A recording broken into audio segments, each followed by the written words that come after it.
ফ্লোরিডায় Tampa শহরে বাংলাদেশের একজন অত্যন্ত মেধাবী ছাত্র পিএইচডিতে পড়াশোনা করছিল ইউনিভার্সিটি অফ সাউথ ফ্লোরিডাতে। একটা নৃশংস হত্যাকাণ্ডে ওর জীবনের অবসান ঘটে। জামিল হোসেন লিমন।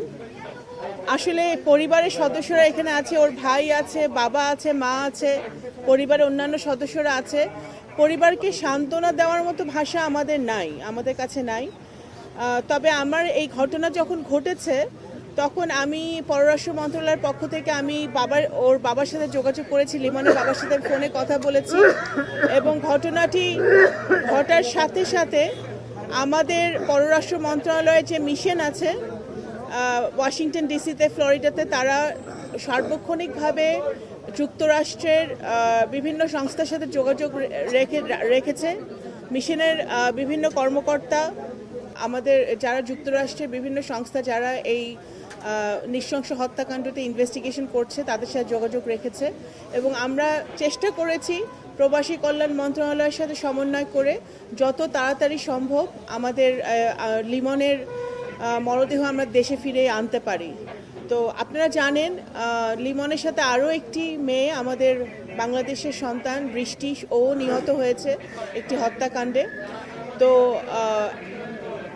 খুবই রিসেন্টলি আমরা জানতে পেরেছি যে বৃষ্টির মরদেহ শনাক্ত করা গেছে এবং সেটাও আমরা যাতে আমরা খুব শীঘ্রই ফেরত আনতে পারি সেই কাজ চলছে।